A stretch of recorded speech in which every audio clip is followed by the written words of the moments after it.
कलाक्षरी काहीच नेणे बोलतो वचने अति भाविके एका जनार्दनी तुमचा दास त्याची आस पूर्वाने तुमचा अनुग्रह लाभलो पावन सर्व चराचरी.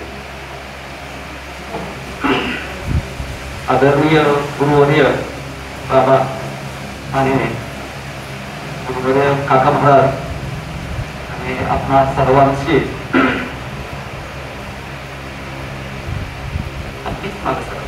मला आवाज जास्त आहे.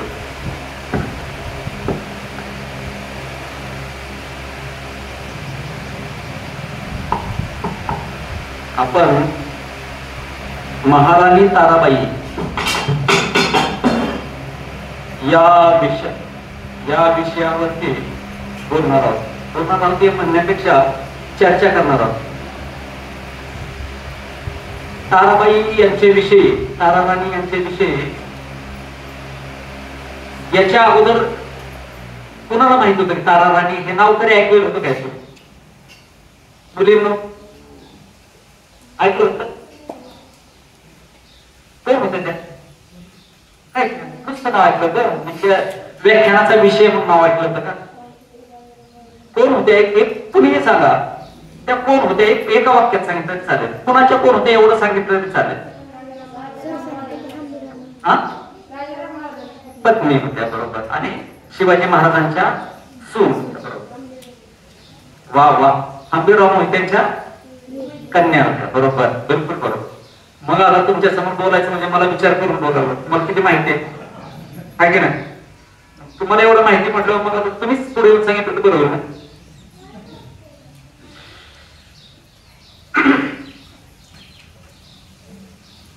17व्या शतकाच्या उत्तरार्धात आणि 18व्या शतकाच्या पूर्वार्धामध्ये महाराष्ट्रामध्ये जे अभूतपूर्व मराठ्यांनी लढा दिला, स्वातंत्र्य युद्ध म्हटलं तरी चालेल, असा एक मोठा लढा दिला.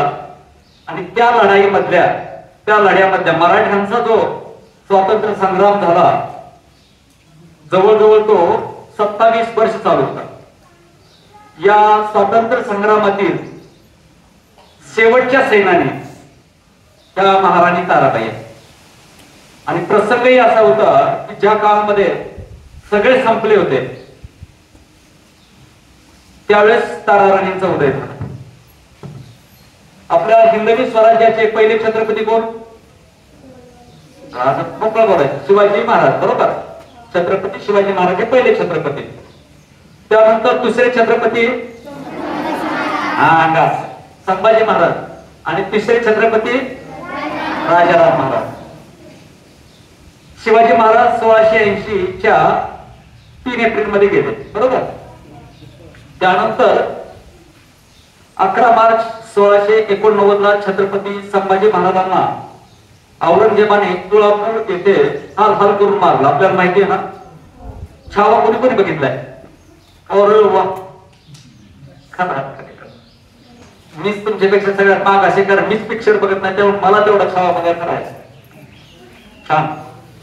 तर गावात दाखवलं होता का? तर एवढं सगळ्यांनी कसं बघितलं?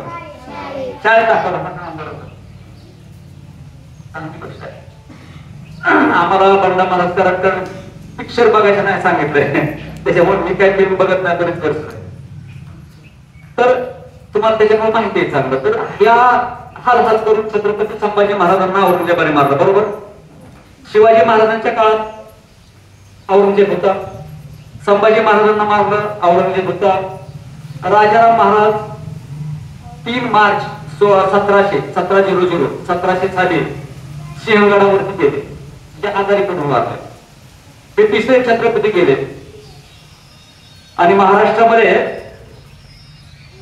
अशी परिस्थिती निर्माण झाली की शिवाजी महाराज गेले, संभाजी महाराज गेले, राजाराम महाराज गेले.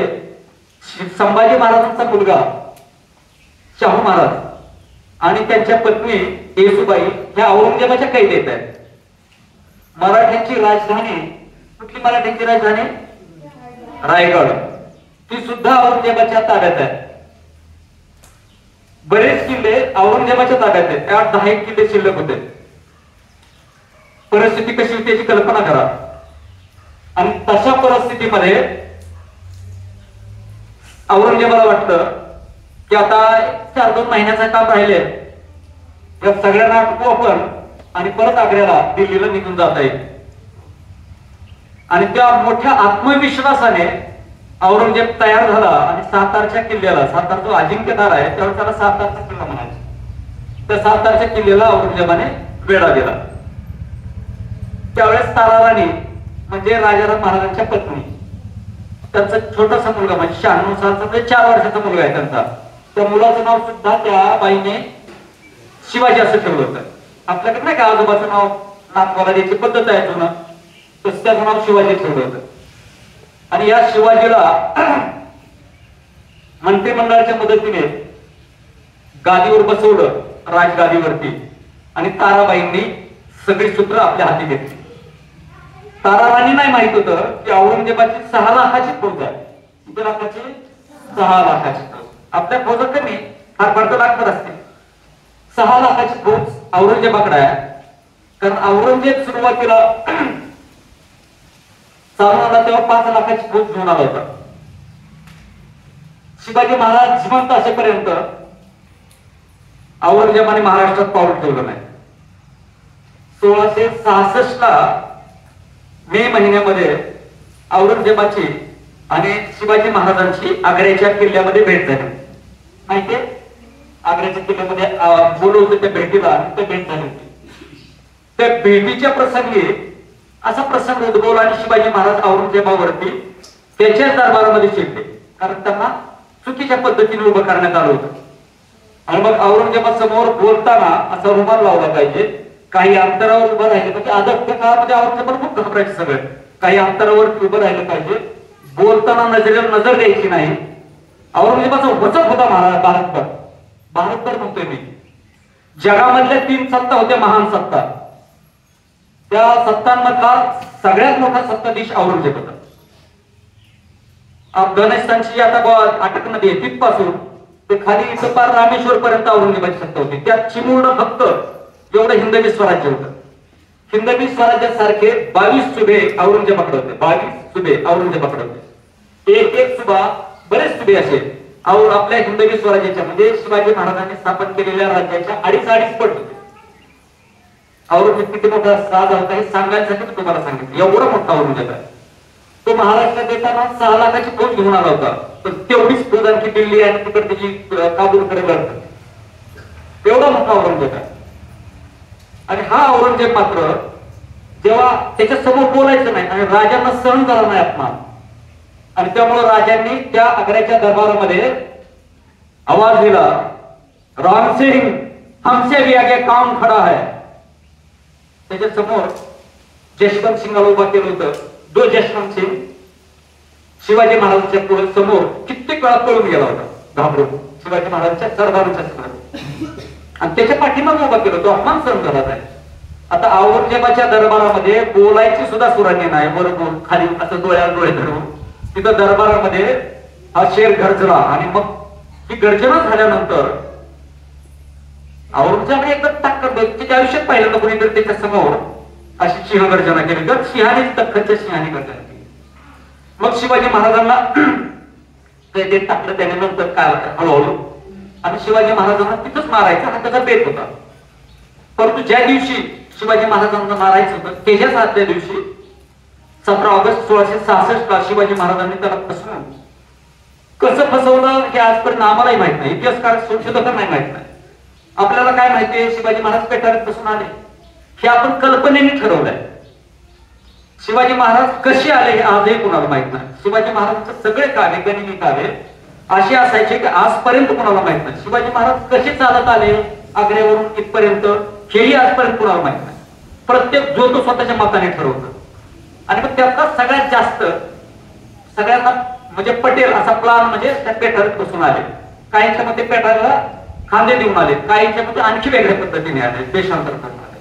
कुठल्या मार्गाने आले अजिबात माहित नाही. मथुरेतून वरती आपलं नरवीर खाडीतून मथुरेकडे गेले हे सगळ्यांना माहिती आहे, पण आणखी माहित नाही त्याच्यानंतर कसे आले कोणालाच माहित नाही. घोड्यावरून आले माहित नाही, चालत आले माहित नाही. फक्त सगळ्यांना एवढं माहिती आहे की पुण्यात ते 1 महिन्यात पोहोचले. पुण्यामध्ये 1 महिन्यात पोहोचले. मग सगळ्यांच्या बहा सातसावल्या 1 महिन्यात त्यांना शक्य आहे का आग्र्यावरून, काय सांगताय तुम्ही?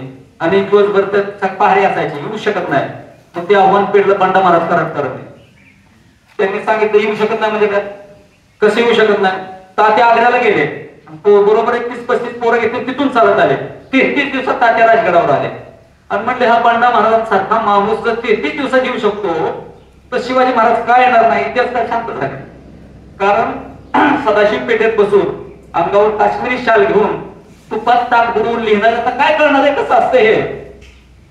इतिहास संशोधन ही बाब नाही, प्रत्यक्षात तेथे पाहिजे जातीचे एरेगाबाळाचे काम झाले. पुस्तक वाचून इतिहासात संशोधन करता येत नाही. त्यासाठी किल्ले भटकावे लागतात, फिरावे लागतात आणि ती काय भानगड असते ते जे गेले त्यांनाच माहिती असते. तर अशा रीतीने शिवाजी महाराज, आपला विषय हा होता की शिवाजी महाराज तिथून आल्यानंतर औरंगजेब घाबरला खऱ्या अर्थाने. ज्यावेळेस शिवाजी महाराज गेले ही बातमी औरंगजेबाला कळाली, त्याबरोबर औरंगजेबाने काय केलं पहिलं काम? फुलाद खानाने सांगितल्याबरोबर औरंगजेबाने पहिलं काम काय केलं असं तर स्वतःच्या संरक्षण पाहण्यामध्ये 500 लोक वाढवून घेतले.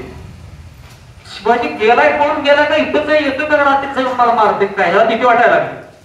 कारण अगोदर काही वर्षापूर्वी 15 एप्रिल 1663 ला शाहिस्ते खानावरती शिवाजी महाराजांनी पुण्याच्या लाल महालामध्ये हल्ला करून त्याची 3 बोटं कापली होती. मामाला जेव्हा बोलवलं शिवाजी महाराजांनी आणि त्याला विचारलं कैसा हो गया, तो बोला शिवा शैतान है, तो कहां में से निकलता है, कहां दीवार में से घुस जाता है, जमीन में घुसता है, तो काय जातो कुठून येतो, तो चेटू काय त्याच्याकडे म्हणे. तेव्हा त्याने मामाला छापलं होतं. खोटं बोलतेस काहीतरी, काय पण सांगतो काय काय ना. आणि तसं काही नव्हतं, परंतु मामाने काय आता लपवायचं म्हटलं, आपली चुका लपवायच्या म्हटल्यानंतर काय करणार ना, मामाने खोटं सांगितलं होतं. आणि त्यावेळेस शाहिस्ते खानाला या औरंगजेबाने खोटं ठरवलं होतं. गलत आहे, झूठ बोलतो, मक्का रहा असं त्याला छापलं होतं. परंतु जेव्हा त्याच्या समोर शिवाजी महाराज पळून गेले हे लक्षात आल्यानंतर त्याला कुठेतरी वाटायला लागलं आपल्याला का भूत नाही, रातच्या 12 वाजता सरण पेटलेला असं वळ्यातून जात असं आपोआप वाटतं असेल बरं काय सांगू, रामराम म्हणायला सुरुवात करतो आपण. औरंगजेबाला एवढा तो हे होता तरी औरंगजेबाला वाटायला लागलं खरंच असू शकतं काय माहिती, शिवाजी असं कुठं असतो. आणि तो घाबरला होता खरोखर. त्यानंतर त्याने बऱ्याचदा ठरवलं, 3 वेळा ठरवलं, इतिहासामध्ये नोंद आहे की महाराष्ट्रात जाऊन शिवाजी महाराजांचं राज्य बुडवायचं, नेस्त नाबूद करायचं शिवाजीला. तर तो विचार करायचा किती फौज घेऊन गेल्यानंतर शिवाजी सापडेल आपल्याला, समजा घेऊन 10 लाख फौज घेऊन गेलो. परंतु हा भूत जर असेल आणि असा चेटूक असेल, लपून इकडून तिकडे जात असेल तर काय करायचं? त्याच्यामुळे तो घाबरलेल्या अवस्थेमध्ये औरंगजेब एकदाही शिवाजी महाराज जिवंत असेपर्यंत महाराष्ट्रात आला नाही. शिवाजी महाराज मी तुम्हाला आताच सांगितलं 3 एप्रिल 1680 साली गेले. हनुमान जयंतीचा दिवस होता, शनिवार होता, त्या दिवशी शिवाजी महाराज गेले. गेल्यानंतर आता हे काय असतं व्हॉट्सअप कधी कसं करू, शिवाजी महाराज औरंगजेबाने नमाज पडले, अल्लाहला सांगितलं तुमचे लिए जगरनाथ महाग, हे सगळं खोट आहे. तो एवढा नालायक होता की तो अजिबात सांगू शकत नाही शिवाजी कुठे देशभरदास नागरने लिहिलंय फक्त त्याच्या पुस्तकामध्ये, तो लिहिणारच औरंगजेबाला चांगलं म्हणण्यासाठी. असं काय नाही, औरंगजेब नालायक होता, महानालायक होता. कारण जर असं असतं तर त्याच्यानंतर तो महाराष्ट्रात आला आणि त्याच्या पोराचं संभाजी महाराजांचे किती अतोनात हाल करून मारले त्याने, एवढं त्याला पाहणा कुठला असता शिवाजी महाराजांचे विषय तो असं वागेल काय, तो नालायकपणाचा कळस होता त्याचा. त्याच्यामुळे असं काय नाहीये. बरोबर शिवाजी महाराज गेल्यानंतर त्याला कसं सुचलं आणि बरोबर 1680 ला महाराज गेले आणि 81 ला तो येतो महाराष्ट्रामध्ये काय.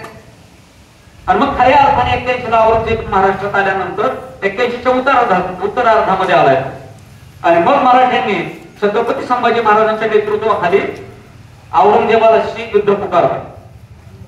औरंगजेबाला तुम्ही मगाशी सांगितलं, औरंगजेब जवळजवळ 3 लाख घोडदळ आणि 2 लाख पायदळ आणखी पादातीत वगैरे आणखी भरपूर जेवढे 4-5 लाख सगळे बाकीचे किरकोळ असे लोक घेऊन जवळ 8-9 लाख जेवढी फौज 5-6 लाख बाकीचे सगळे लटांबळ घेऊन आला होतो. त्याच्या याच्यामध्ये 5 लाख हत्ती होतो, केवढं मोठं दल घेऊन आला, चतुरंग सेना घेऊन आला होता, पृष्ठ दल होतं म्हणजे जवळजवळ 20-25 हजार उंट होते आणि त्याच्यावरती एका उंटावरती 2 तोफा छोट्या छोट्या आणि जवळजवळ 50-60 मोठ्या तोफा असं घेऊन सगळा देश उद्ध्वस्त करू शकेल एवढं मोठे दारुगोळा महाराष्ट्रात आला.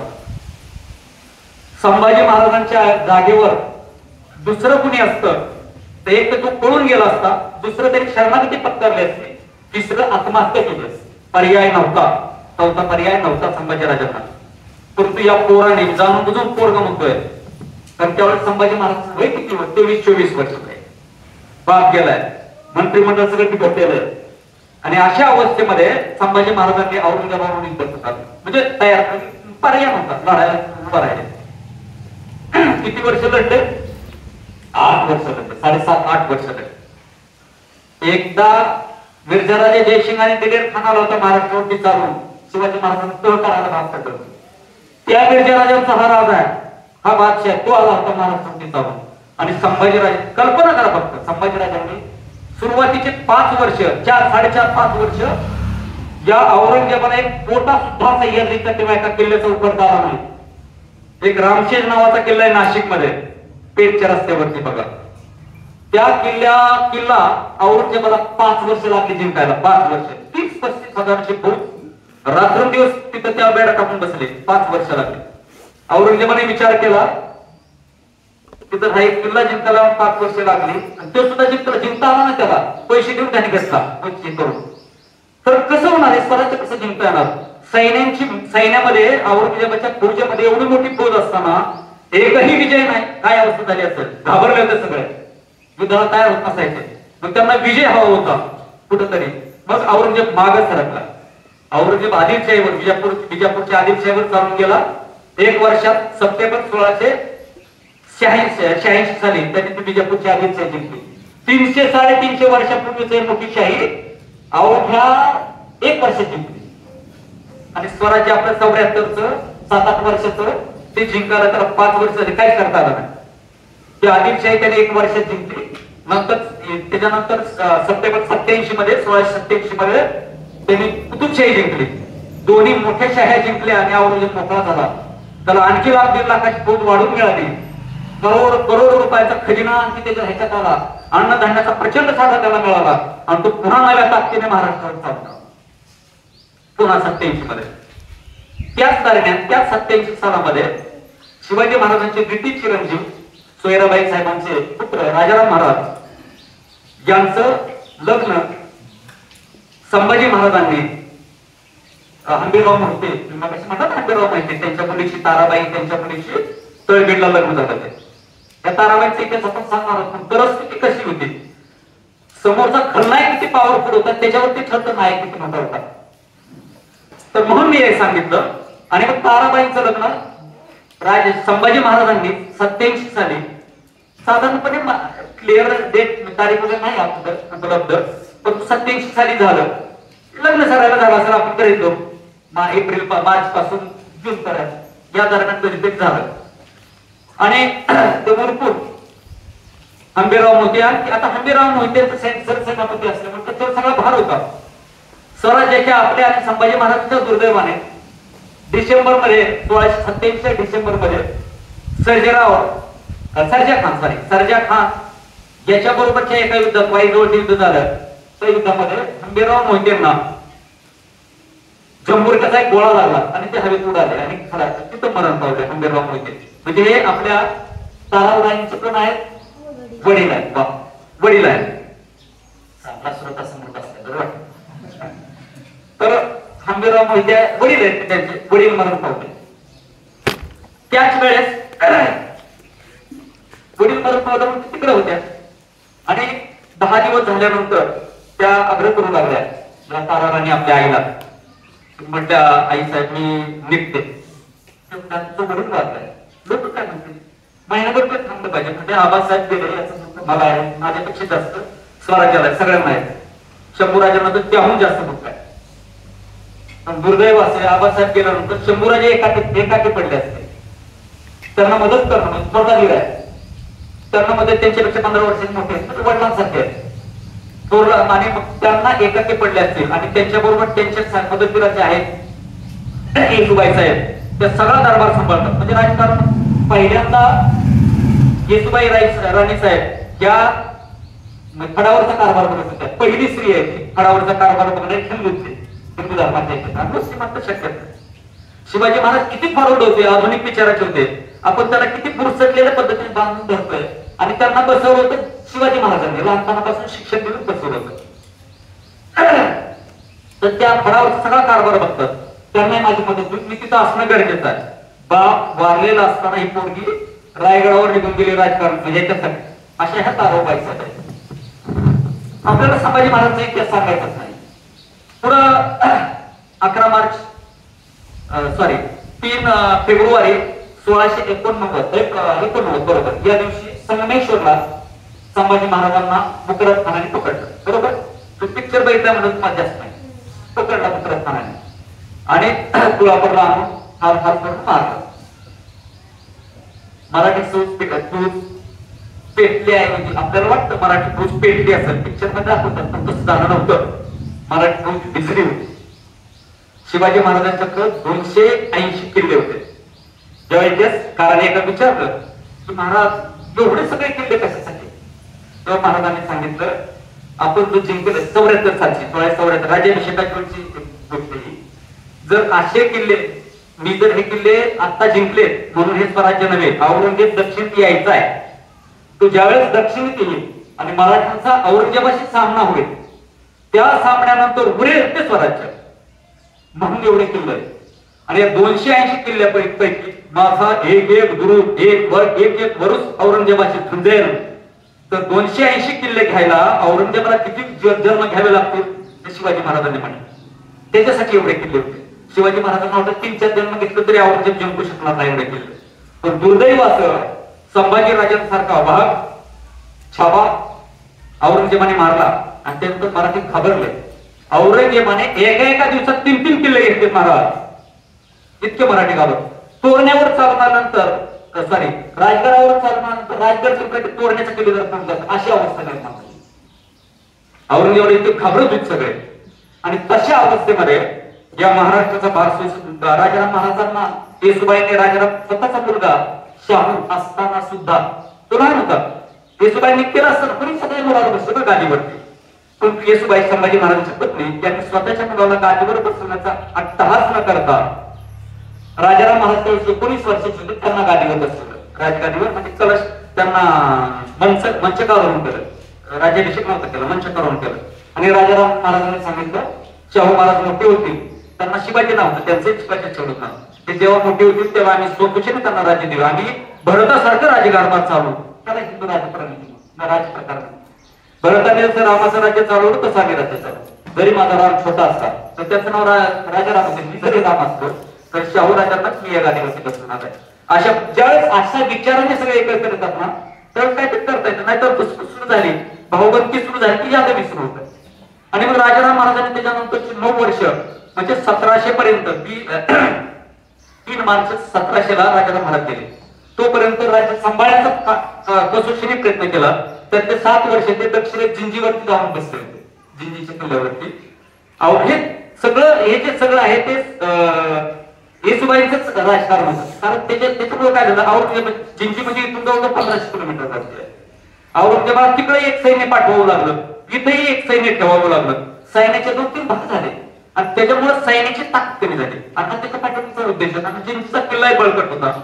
शिवाजी महाराज मला कोणा माघारी मी शिवाजी महाराजांकडे येतो. शिवाजी महाराजांनी 1677 ला जिंजीचा किल्ला घेतला. कुठं मद्रास पासून 80 किलोमीटर वरती जिंजीचा किल्ला. कोणी म्हणाले किल्ला जाऊन घ्यायची काय गरज होती.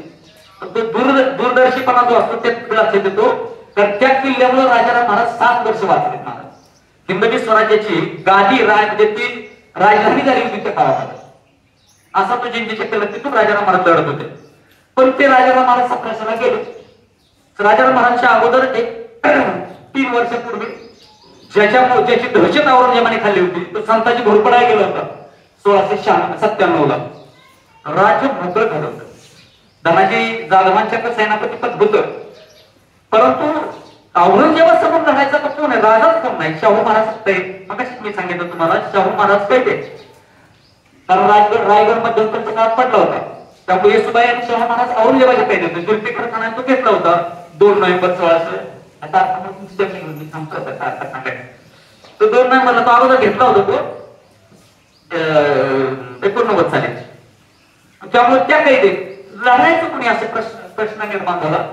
त्यावेळेस रामचंद्र पंत अमात्य, शंकराजी नारायण, प्रल्हाद पंत या पंत मंडळींना, कारभाऱ्यांना एकत्र घेऊन या ताराबाई पन्हाळ्याच्या किल्ल्यावर सॉरी सातारच्या किल्ल्यामध्ये तिथे बसलेल्या आणि त्या किल्ल्यामध्ये त्यांनी त्यांच्याशी चर्चा केली की काय करायचं, आपण काय करायचं. आता पंत मंडळींनी साहजिकच सल्ला दिला. त्यांनी सांगितलं की आता तुम्ही बघताय संभाजी महाराज गेले, संताजी घोरपड्यासारखा सोहरा गेला, राजाराम महाराज गेले, आपण कसं करायचं, अवघड काम आहे. आता तुम्ही काय, त्यांचं वय 25 आहे, ताराराणीचं वय त्यावेळेस 25 वर्षाची विधवा आहे आणि तशा परिस्थितीमध्ये हा हिंदवी स्वराज्याचं काम त्यांच्या ह्याच्यात आलाय. त्यांनी सांगितलं तुमची काय इच्छा आहे, तर म्हणजे आपण तहाची बोलणी करू. पण त्यांनी सुचवलं काय करायचं, औरंगजेबाला काही 5-25 किल्ले देऊ, तसं शिवाजी महाराजांनी आग्र्यात पुरंदरचा तळ घेतला तसं करू आपण. तो इथून गेला मग आपण परत बघू. त्यांना वाटत औरंगजेबाचा दुष्फळ आहे आणि त्यांना वाटतं तसं तो जाईल आणि तो गेल्यानंतर नोकरी मिळाली तर आपण मिळू. परंतु औरंगजेब सामान्य नव्हता, बुद्धीतही चालले, हुशार होता, ताकदीने होता, योद्धा म्हणून खूप श्रेष्ठ दर्जाचा औरंगजेब. तो नालायक असला तरी आहे ते कोणतं सांगितले पाहिजे. हा ना, अनुभवही सगळ्यात मोठा आहे त्याचा. फक्त क्रूर होता, कपटी होता, बिझनेस त्याच्याकडे नव्हता, शहाणपण नव्हतं. बुद्धी होती पण बुद्धी आणि शहाणपण हे दोन्ही वेगळे आहेत. बुद्धी असून शहाणपण नसेल तर काय कामाचं आहे. तर तसा तो औरंगजेब. मग त्याच्या औरंगजेबाकडे पाठवल्याबरोबर यांनी हे पत्र औरंगजेबाकडे गेलं घेऊन पडते. तिथं पत्र गेल्याबरोबर औरंगजेबाने झेडकर फेकून दिलं ते पत्र. त्यांनी सांगितलं कशासाठी, सगळे किल्ले खाली करा, सगळं राज्य माझ्या ताब्यात द्या, स्वतःचा जीव आणि आबरू पाहिजे असेल तर तुमच्या राणीला सांगा हात बांधून शरण हे लगेच. जितका वेळ लावशील तितका औरंगजेबाचा क्रोध वाढत जाईल. काय करावं, 25 वर्षाच्या विधवा मुलीने काय करावं, घाबरून गेला सर, तुम्ही घाबरून गेला सर. तिने सांगितलं पंतांना, पंत छत्रपती शिवाजी महाराजांनी जी प्रेरणा या महाराष्ट्रामध्ये पेरली ती उगवती आता आणि ती उगवलेली प्रेरणा ही त्या औरंगजेबाला इतक्या सहजासहजी हे स्वराज्य देऊ देणार नाही. काय होईल ते होईल, मी ठरवेल आता काय करायचं. आणि त्यांनी लगेच औरंगजेबाला ते पत्राचं उत्तर न देता ठीक आहे म्हणे आणि त्याने सातारचा किल्ला बळकट करायला सुरुवात केली. औरंगजेबाने ओळखलं की राणी जिवंत ही पोरगी घाबरेल, 8-15 दिवसात येईल शरण, म्हणून त्यांनी सातारच्या किल्ल्याकडे मोर्चा ओळखला. सातारच्या किल्ल्यावरती तो चालून गेला. महाराणी ताराराणीच्या लक्षात आलं सातारचा किल्ला आता तो किती सातारच्या किल्ला एवढा मोठा नाही. मग त्या पन्हाळ्याला निघून गेला, पन्हाळ्यामध्ये राहिला. औरंगजेबाने सातारच्या किल्ल्याला वेढा दिला आणि सातारचा किल्ला हा म्हणता त्याने जिंकून घेतला. तोरणा गेला, रायगड गेला, सिंहगड गेला, सातारचा किल्ला गेला. पुढं त्याच्या पुढे असणारा राष्ट्रस्वामी सज्जनगड तोही जिंकला. परळीचा किल्ला म्हणायचा काळात आला आणि मग औरंगजेब परळीकडे आपलं पन्हाळ्याकडे वळाला. तुमच्या लक्षात येतं का औरंगजेब कसा, त्यांनी लक्षात घेतलं की मराठीची ताकद किल्ल्यात आहे. एक त्यांचा अफगाण योद्धा म्हणजे मराठीचे दुप्पट आहे हो, कसं समोर बघितलं तर. मग हे मराठी कसे ह्या जंगलाच्या आणि डोंगराच्या साह्याने हे मिरवतात सुंदर बाहेर पटांना आलं त्यांना आपण सोडू काय असं औरंगजेबाला वाटत होतं. त्याच्यामुळे बळ यांचं कशात आहे, त्याच्यात आहे. मंदिर ग्रहात गेलं तर मारू शकत नाही आपण, मग त्याच्यात पाणी सोडून बाहेर काढावं लागतो ना. किल्ल्याच्या बाहेर निघालं तर ह्याच्याकडे बघू. हा औरंगजेबाचा डाव तो पन्हाळ्यावरती सावरून गेला. महाराणी ताराबाई विशाळगडावरती गेला. आता हे मी सांगेल ना, तुम्ही जर याचा एक किल्ला बघितलेला असता का तर मजा आली असते. मी सगळे किल्ले पायी फिरले तर ते विशाळगडावरती निघून गेले. विशाळगडावरती पन्हाळ्यात त्यांनी वेढा घातला. पन्हाळ्याचा किल्ला काय लवकर पडला नव्हता आणि पडेला सुद्धा. मग शेवटी काय झालं, पन्हाळ्यात तो पडत नाही, किल्ला होत नाही. पण वरच्या लोकांना अन्नधान्य त्यांनी वेढा टाकल्यामुळे अन्नधान्याचा तिथं प्रॉब्लेम आला. ताराराणीकडे त्यांनी पाठवलं काय करायचं. ताराराणीने सांगितलं घ्या किल्ला, द्या त्याला किल्ला, मरू नका. माणसं मरून चालणार नाही, तर माणसं आपल्याकडे कमी येतात. तो किल्ला द्या त्याला, पण आता सहजासहजी देऊ नका, ते मग पैसे काढा. जसं काय तुम्हाला म्हणजे तुम्ही फितूर झालाय अशा पद्धतीने त्यांची बोलणी करा आणि किल्ला घ्या. आणि त्या काळामध्ये तो काळा लक्षात घ्या बरं का, त्या काळामध्ये तो किल्ला पन्हाळ्याचा किल्ला किल्लेदाराने 50,000ला औरंगजेबाला विकला. बरोबर विकलाय का नाही, ताराराणीच्या सांगण्यावरून त्याच्याकडून पैसे उचकायसाठी ते गेलं होतं. 50,000 रुपयाला पन्हाळ्याचा किल्ला त्या किल्लेदाराने विकला. 50,000चं गडोळं बांधलं, सगळ्यांचा जीव वाचला आणि विशाळगडला तारा राणीच्या समोरून त्याने पैसे दिले. परिस्थिती स्वराज्याची नाजूक झालेली होती आणि ती तशी अवस्था झाली. नंतर औरंगजेबाने ठरवलं की हे असं करणार नाही. तो परत माघारी पावसाळ्यात तो काय करायचा, बाहेर यायचा. पावसाळा औरंगजेबाला सह्याद्रीचा पावसाळा सहन व्हायचा नाही. तो बाहेर यायचा इकडे पटांगणात या भागात यायचा आणि पुन्हा चालून जायचा पावसाळा संपला की दसऱ्यानंतर. तो बाहेर आला आणि पुढच्या वेळी त्यांनी ठरवलं तारा राणी कुठे आहे, विशाळगडावर. विशाळगडावर असं जायचं आणि मग त्याने विशाळगडला वेढा घालायचं ठरवलं.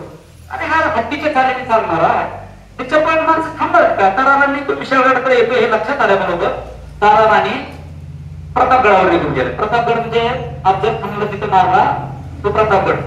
त्या प्रतापगडावरती ते निघून गेला. तो आला आणि विशाळगड जिंकायचाच होता म्हणून त्यांनी विशाळगडला वेढा दिला. 8-9 महिने वेढा चालू होता. तारा राणी कुठे होत्या, प्रतापगडावरती. विशाळगडला वेढा दिला औरंगजेबाने आणि विशाळगड त्याच्या बापाला जिंकणं शक्य नाही. वर्ष झालं तर त्याला जिंकणं शक्य नव्हतं. 8 महिने झाले होते. तारा राणींपर्यंत निरोप केला. तारा राणींनी सांगितलं याला आता हे काहीतरी हे शिकवलं पाहिजे, धडा शिकवला पाहिजे.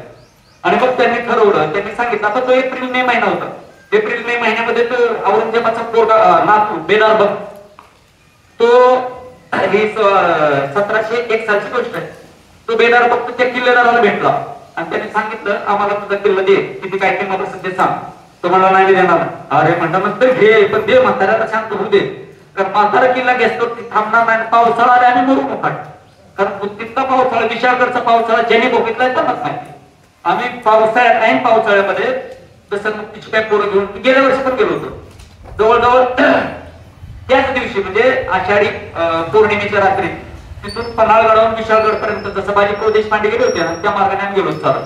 तो पाऊस एकदा अनुभवल्याशिवाय कळत असं तो पाऊस काय. तो पाऊस असा आपल्याकडे पडतो तसा नाही. डोक्यावर जसं काय डबेने पाणी बदा बदा बदा होतो तसं पाऊस सांडत असतो पाऊस नसता.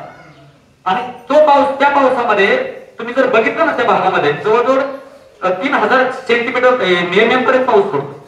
3000-3500 एमएम पाऊस पडतो. आपल्याकडे पडतो वर्षभराचा पाऊस आहे ना तो साधारणपणे 250-300 एमएम. त्याच्यात कल्पना करा.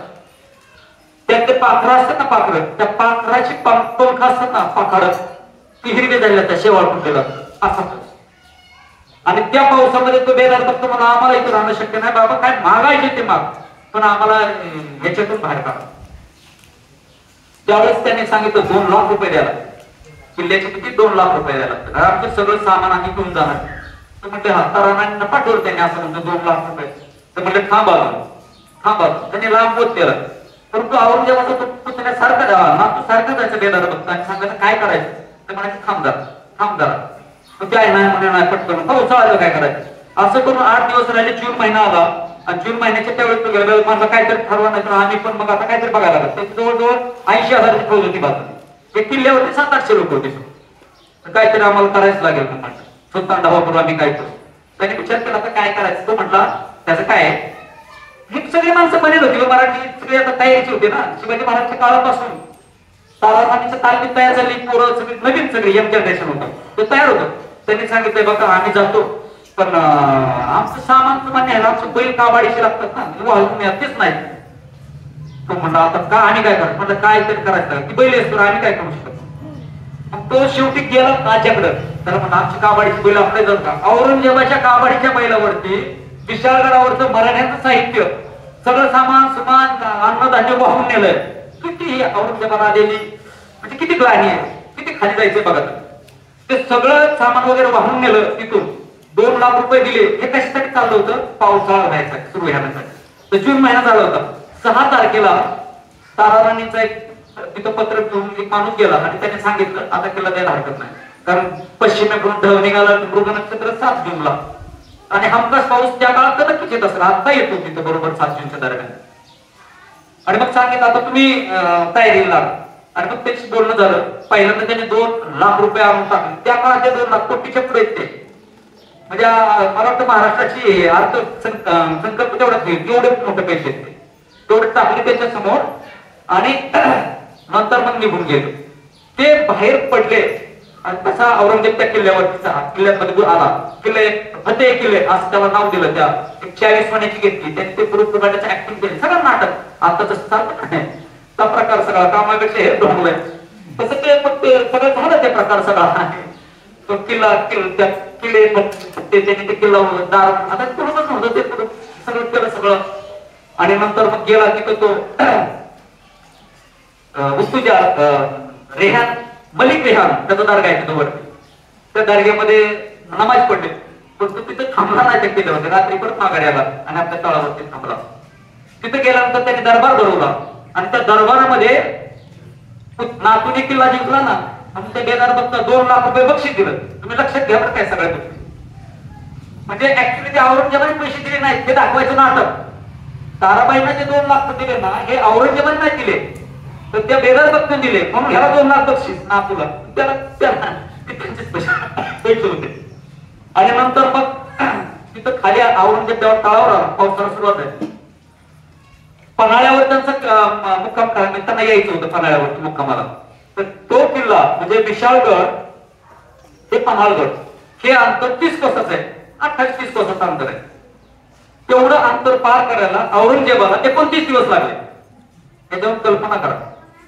म्हणजे अक्षरशः पाऊस इतका म्हणजे त्यांचा ईश्वरदास नागर किंवा खाबी खानाने त्याचे औरंगजेबाचे 3 म्हणजे ग्रंथकार आहेत त्यांनी औरंगजेबाविषयी लिहिले त्यांचे. तर त्यांनी लिहिलंय त्या लिहून ठेवलंय त्यांच्या ग्रंथांमध्ये की ते औरंगजेब जो राहायचा तो काही सामान्य आपल्या पालखी शतकोसारखे तर बसून करा. त्याचा मोठा असा गुलालबार नावाचा एक मोठा असं जवळजवळ एक छोटं शहर वसलेवर त्याचं स्वतःच हे असायचं तंबू असायचं त्याला गुलालबार म्हणायचं. मोठे मोठे तंबू असायचे लाकडी त्याला हे लावलेलं असायचं तंबू फक्त नावाला. सोन्याचे कळसवरती असायचे त्याच्यावरती दिवा असायचा. असा तो औरंगजेबाचा मोठा तंबू असायचा. तेच कळस संतांच्या घरकडे कापले असायचा तंबू तो तंबू. तर तसे ते तंबू असायचे. परंतु पाऊस इतका मोठा की लूज सोडलेले तंबू गळायला लागले. मग शेवटी त्यांनी ताणाचा प्रयत्न केला. तर ओला तंबू ताणला तर वार करायला माहिती तो तुटतो. ते तंबू तुटायला लागले आणि औरंगजेब अक्षरशः औरंगजेब सामान्य नव्हे मग त्यासाठी सांगितलंय. त्या पावसामध्ये त्या तंबूमध्ये रात्रभर उभा राहून कुडकुडलेला औरंगजेब. त्याचं वय 81-85 दरम्यानचं आहे. तो कुडकुडला म्हणजे हे झाला आजारी पडला. त्याच्यानंतर तो हत्तीवर बसून दुसऱ्या दिवशी आला. त्या मलकापूरच्या अलीकडे एक ओढा आहे नदीसारखा मोठा ओढा आहे. त्या ओढ्यात हत्ती घातला. तो हत्ती पाऊस हत्ती किती मोठा प्राणी तो हत्ती पोटापर्यंत पाणी साठला म्हणजे तुंबल्यामुळे तसं साठलं काय होतं पाणी आपल्याला माहिती कार जर एखादी आपण पाण्यात घातली की वाढायला लागतं पाणी मला अडकलं की ते पाणी वाढायला लागलं हत्तीपट्टी झाला. ज्या हत्तीच्या अंबारीवरती मध्ये औरंगजेब बसला तो हत्तीच्या पाण्यात पडला. औरंगजेब त्या पाण्यात फेकला गेला. पण आपल्याच लोकांनी मराठीचे काय होते त्याच्याकडे त्यांनी नदी पुढे टाकून औरंगजेबाला बाहेर काढला. तर त्याच वेळेस औरंगजेबाचा कपाळ मोक्ष होता. मुराडीचा दांडा तसा प्रकार असतो त्याचा तो झाला तसं. आणि मग औरंगजेब तिथून बाहेर काढण्यात आता ते अगोदरच 2 दिवस त्या झोप नाही ते पावसात काकडलेलं त्यात मात्र आजारी पडलं जाम. त्याचा खजिना वाहून गेला नदीतून. लोकांनी मग काय तिथं बुड्या मारून काय काय लोकांनी काढले नंतर काय काय झालं. अशा रीतीने औरंगजेब तिथून पन्हाळ्याला येईपर्यंतच्या 29 दिवसामध्ये तो नागरदास येतो 75% त्याची मेरी. युद्ध झालं असं तर 50%ला मारावं लागलं मरत नाही माणूस. 75% केवळ ताराबाईंच्या या धोरणामुळे 75% फौज म्हणजे जवळजवळ 70-80 हजार फौज तिथपर्यंत पोहोचेपर्यंत गेली. 22,000 फौज राहिली औरंगजेबाची. आणखी फौज होती पण त्या विशाळगडच्या मोहिमेतली. असे ताराबाई एक एक एक एक कृत्य लढवत होत्या आणि औरंगजेबासारखा सेनानी मुत्सदी म्हणून त्याला बळी पडत होता. नंतर ताराबाईंनी आणखी एक धोरण ठरवलं. दुसरं धोरण ते कल्पनेच नव्हतं औरंगजेबाच्या. औरंगजेबाचे सैनिक काय व्हायचे महाराष्ट्रात आल्यानंतर किल्ल्याला वेढा देऊन बसायचे आणि नंतर वेगवेगळ्या गावं लुटली जायची. महाराष्ट्रातली आपली स्वराज्याची गावं लुटली जायची. प्रजा नादवली जायची. त्यामुळे प्रजेवरती अन्याय अत्याचार प्रजा घाबरायची त्रासून जायची. त्या ताराराणीने सगळ्यांना एकत्र बसवलं आणि म्हटले आपणच औरंगजेबाला लुटलो तर औरंगजेब तर इकडे आलाय ना उत्तरेमध्ये त्याची सगळं राज्य आहे ना आपण लुटलो तर सगळे एकदम तकलीफ पकडा म्हणजे असं कसं. अहो आपल्याला आपलं सैन्य पुराण आहे आपल्या इथले किल्ले लाडवायला नाव घेतलं कसं काय मी बघू म्हणे आपण बसू नंतर त्याच्या चर्चा झाल्या आणि त्या चर्चेमध्ये ठरलं की आपण मराठी माणसं आहोत. मराठी लोक असे जमिनीच्या फुटभर जागेसाठी बागासाठी ते 10 वर्ष कोर्ट कशी लागले जमिनीसाठी लक्ष वाट मराठी जात म्हणजे जमिनीला लक्ष वाट. ज्यांनी खानदानी मराठी शेतकरी ना तर जमिनीला लक्ष वाट. यांना आपण जहागिरी देऊ. कुठल्या जहागिरी द्यायच्या औरंगजेबाच्या मुलगात द्या. म्हणजे ज्या औरंगजेबाच्या ताब्यात आहेत, ताराबाईंचे यश हित आहे.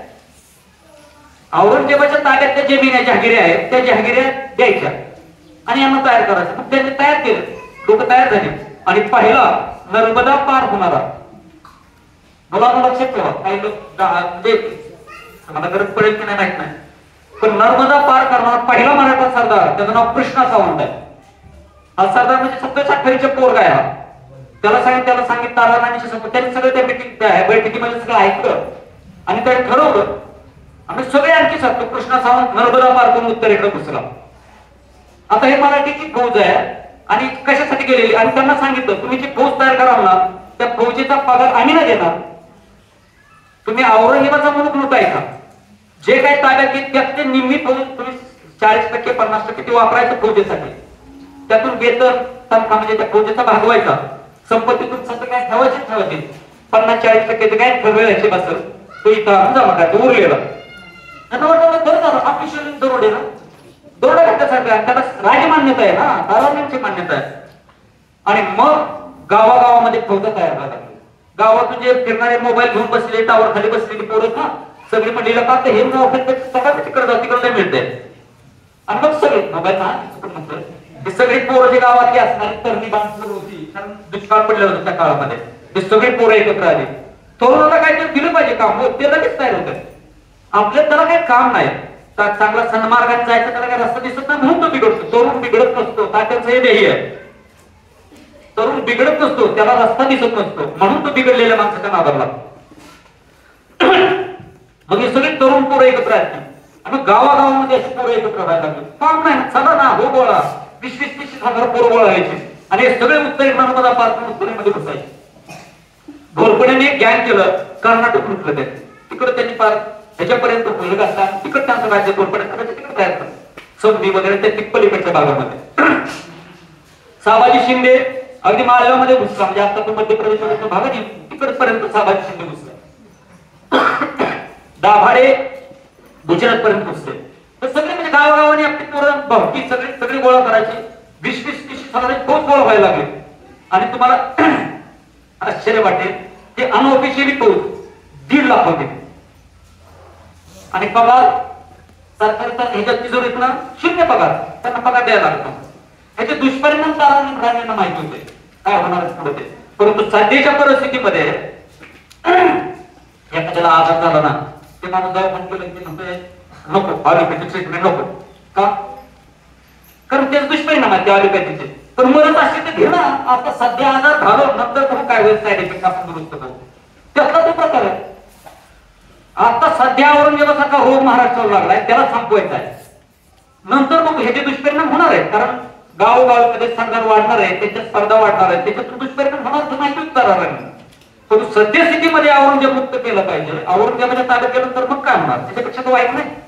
आणि मग अशा पद्धतीने गावागावामध्ये सरदार तयार झाले आणि सरदार औरंगजेबाची परिस्थिती अशी निर्माण झाली की करायचं काय, इकडे याच्याकडे बघायचं, कर्नाटकपर्यंत लढायचं काय, याच्या मागे फौज लावायची, त्याला सूचना किल्ला घ्यायचे, काय करायचं काय.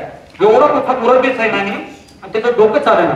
पण शेवटी त्यांनी त्याचा मार्ग चालवला. त्यांनी काय एक त्याच्याकडे फौज होती ना, भरपूर होती ना, पण त्याने जुल्फिकार खान इकडं, खवास खान अशा वेगवेगळ्या सरदारांना ते पाठीमागे सोडून द्यायचे. आता हे यांच्या पाठीमागे लागायचे फौज, औरंगजेबाची फौज त्यांच्या पाठीमागे जायची सरदार, आपल्या मराठी सरदारांच्या. तोपर्यंत त्यांनी एखादा भाग जिंकलेला असायचा, ते मराठी सरदार भाग जिंकायचे, तिथं मोठ्या गाड्या बांधायचे, सगळं जिंकलेलं सामान तिथंच ठेवायचे, बंदोबस्ताची फौज बाजूला असायची. आणि समजा जर एखादा सरदार औरंगजेबाचा चालून आला, त्याची फौज जरी जास्त असली तर तो पगारासाठी लढायचा ना. जुल्फिकार खान किंवा अन्य कोणी खान असतील ते पगारासाठी लढायचे. ते मराठी फौज आता हिची फौज ती पगारासाठी नव्हती लढत, ते आपल्या जमिनीसाठी लढत होती ना, जिंकलेल्या प्रांतासाठी लढत होती, हिंदवी स्वराज्यासाठी लढत होती. आणि मग बाईचं काय ही तुटून पडायची, 20,000 असेल 30,000 तारून हाणायची, ती पळायला सुरुवात झाली. नंतर त्यांच्या लक्षात आलं बाबा रे हे मराठी काय आता हे आपल्याला तर देत नाही. मग औरंगजेबाने पाठवले ते मोठे मोठे सरदार काय करायचे, आता त्या खांडव्याला त्यांनी ते लुटालूट चालली, तर खांडव्याच्या अलीकडेच एक 10 कोसावर थांबायचे बाजूला, ती लुटालूट शांतपणे होऊ द्यायची तिथपर्यंत. नंतरचा जो निरोध घेऊन यायचा तो खांडवा तुटलाय, आता ते पुढच्या गावाला गेले. मग याची मोगलाची गोष्ट गावात खांडवा द्यायची, कहा आहे मराठी, कहा आहे असं तिकडे सगळे पर्यटन मराठी तोपर्यंत अपडेट केला असायचं सगळं, ते मराठी पुढच्या गावात गेलेलं असायचं. अशा रीतीने त्या औरंगजेबाच्या फौजेमध्ये ताराराणीच्या धोरणामुळे दहशत निर्माण झाली आणि त्या दहशतीमुळे प्रकार असा झाला की औरंगजेब जिंकत होता, रोज एक किल्ला जिंकायचा, असं काय तर चालू असत त्याचं, वर्षात 1-2 किल्ले जिंकायचे. तो जिंकत होता, हारत नव्हता, परंतु कुठे जिंकल्याचा खायला त्याला मिळत नव्हता. जिंकल्यानंतर सुबत्ता यायला पाहिजे, फायदा व्हायला पाहिजे, तर काहीच नव्हतं. सैनिक कमी होत होतं, त्याची जी खजिना होता तो कमी दिवसेदिवस कमी होत होता. त्याचं सगळ्यात उत्कृष्ट उदाहरण म्हणजे की जे लोक असतात ना बादशाह, ते मरते समय त्यांचा वेगळा खजिना असतो, खाजगी त्याला म्हणतात खाजगी. तर खाजगीमध्ये त्यांचा खजिना असतो. अगदी अकबरापासून तो खाजगी ठेवलेली असते वेगळी, ते कोणी वापरायची नाही. अकबराची खाजगी होती, त्या अकबराचा मुलगा हुमायून, अकबराचा मुलगा जहांगीरची खाजगी होती, जहांगीरच्या नंतर त्याचा मुलगा शहाजहान त्याची खाजगी होती. असे कोट्यकोट्याने असं त्यांचे खाजगीमध्ये संपत्ती बाजून ठेवलेली असते, त्याला पण हात लावायचा. औरंगजेबाची खाजगी संपत्ती बाजूला ठेवलेली होती. तर प्रश्न असा आला की आता त्याची तिकडनं आग्र्यावरून फार चंदी आपल्या जिंजीपर्यंत सगळं महाराष्ट्रभर तिथून त्याचा खजिना यायचा, त्याचे सगळे हे यायचं आणि मराठी जागे जागे धाड घालायचं, लुटायचं त्याला. त्याचे जे नेहमी होणारं जे उत्पन्न आहे ते उत्पन्न पुरायचं नाही. त्याने स्वतःची खाजगी होती, ते खाजगीतले पैसे संपून टाकले. त्याच्यानंतर बापाची खाजगी आणली शहाजहानची, ते खाजगीतले पैसे संपून गेले. अगदी अकबरापर्यंत या सरदारांच्या ज्या खाजगी, ज्या बादशांच्या ज्या खाजगी इस्टेटी होत्या, खाजगी संपत्ती होती, त्या खाजगी संपत्ती एकाच्या सगळ्या संपत आल्या. मी एकच सांगतोय, तर औरंगजेबाच्या मृत्यूनंतर मोगलशाही संपली आहे. याचं कारणच एक नाही एवढं आहे की त्यांच्याकडे म्हणजे जे खजिना लागतो तो खजिना संपला होता, त्यांच्या खजिनाच शिल्लक नव्हता. ताराबाईंच्या या धोरणामुळे अतोनात मोगलांचे हाल होत होते आणि तशा अवस्थेमध्ये औरंगजेब पुण्यात यायचा, एक किल्ला घ्यायचा, दुसरा किल्ला करायचा. असं 1703 सालापर्यंत 3, 4, 5 पर्यंत चालू होतं. 3 साली काय झालं, औरंगजेबाच्या लक्षात आलं ताराबाई काय आपल्याला आटपेल असं वाटत नाही, आपल्याला ती हरवणार पण नाही, परंतु आटपणार नाही. 1703 साली औरंगजेबाने एक माणूस पाठवला. आता बघा, अगोदर 1700 साली ताराराणीने आपलं माणसं तहाच्या बोलण्यासाठी पाठवली, पंचर करून दिलं होतं. 1703 साली त्याने एक माणूस पाठवला आणि सांगितलं, बघ ताराराणी काय संघटना तयार होते का. ताराराणी सांगितलं, आता तू जिथून आला तिथं माघार घेऊन जायचं, आता आम्ही समेट करणार नाही. तुमचं राज्य कुठे आहे, आम्ही तुमच्या राज्यात एक खरा तरी घेतलाय का, आमचं हिंदवी स्वराज्य आहे, ते स्वरूप कुठे येतं, आम्हाला काय घेतलं नाही, तुम्ही तुमचं. त्यांनी गुपचूपमध्ये सगळं प्रयत्न करतात, पण ते जग नाही झालं, कारण आता मला माहिती म्हणजे त्यावेळेस सगळ्यांना माहित झालं. त्याच्यानंतर त्याने आणखी 2 वर्ष घडला होतो, परंतु तरीही नाही ना. 1705 साली त्याने काय केलं, शिवाजी महाराजांचे सावत्र तंजावरला गणपती होते, गणपतीचे मुलगे शहाजीचा मुलगा आणखी होता, शहाजीचा मुलगा होता. त्या मुलाला औरंगजेबाचं मांडलिक होते, तिकडे पडले होते, औरंगजेबाचे मांडलिक झाले होते. त्याला घेऊन आला औरंगजेब बादशाह मध्यस्थीसाठी आणि त्याला पाठवलं ताराराणींच्याकडे की तुम्ही जाऊन आता तुमची काय नातं असेल तर बघा, बहुतेक चुकी होती, तर त्याने तुम्ही हे करून तेवढं सिमेंट करून त्याचं मेट्रो काय करायचं. तो आला आणि त्याने सांगितलं का की असं करायला, त्याने सांगितलं नाही होणार नाही. आता औरंगजेब धायकीला आलाय, तुम्ही थांबा, 4-2 वर्ष जाऊ द्या, औरंगजेब इथंच महाराष्ट्रात घासून बरं, तुम्ही दाखवून नका, आता तुम्ही आमची काळजी करू नका. आणि औरंगजेबाची काळजी करायची तुम्हाला काय कारण नाही, तुमचा शत्रू आमचा शत्रू एकच आहे, तो मेल्यानंतर तुमचं सुखाने राज्य मिळेल ना, कशासाठी धडपडताय तुम्ही शांतपणे जा. तो माघारी आला, औरंगजेबासमोर हात जोडले आणि त्यांनी सांगितलं माहित आहे. अशा रीतीने औरंगजेबाने ताराराणींच्याकडं 2 वर्ष 2दा प्रयत्न केले, धडपड लागतो, परंतु ताराराणी काही तयार होत नसायचं. मग शेवटी त्यांनी पहिल्यासारखंच वाटून खेळ म्हणून करणं गाव संभाजीराजांना वैतून कसं करत होतो आदिलशाहीवरती विजापूरच्या आणि कुतुबशाहीकडे, तसा तो वाटून खेळायला रामोशांनी बंड करत होता. तिकडे गेला, तिथेही मराठीने फौज पाठवून त्या रामोशांना मदत केली, परंतु ते त्यांनी जिंकलं. वाटून खेळायच्या रामोशांना म्हणजे बेरडावर त्याने जिंकलं, कारण तिथं राज्य बेरडांचं राज्य म्हणून वाटून खेळायला, तर ते जिंकलं आणि माघारी निघाला, आजारी पडला. 1706 दरम्यान गोष्ट आजारी पडला. त्या आजारी पडल्यानंतर सैनिकांना आपला राजा आजारी पडलं, आनंद व्हायला पाहिजे का दुःख व्हायला पाहिजे, दुःख व्हायला पाहिजे है का नाही. औरंगजेबाच्या मनात हसत होती, त्यांना आनंद होत होता, ते मरण मकान तर परत माघारी जायला जमत. अहो ते 81 साली आलते, त्यांना आता जवळ 24 वर्ष झाले, 23-24 वर्ष झाले, तर त्यांना घराकडे जायला मिळत नव्हतं. जन्मलेली तिथं लहान बाळ होती ना, ती 25 वर्षाची युवक झाली होती त्यांची तिथं पोरं, का ती पोट बघायला मिळत होतं त्यांचं. काय अवस्था असेल त्या फौजेची. ती मागं जायसाठी धडपडत होती आणि औरंगजेब त्याला जाऊन देत नव्हता. आजारी पडलाय म्हटलं ह्यांना बरं वाटायला लागलं. औरंगजेबाने एक त्याचा म्हणजे जिवंत असलेल्या मुलापैकी मुअज्जमला दक्षिणेत पाठवून दिला होता, सॉरी लाहोर त्या साईडला पाठवून दिला होता. कशासाठी? तर ते त्याला भीती वाटत होती. औरंगजेबाने त्याच्या बापाला मरताना विष देऊन मारलं होतं.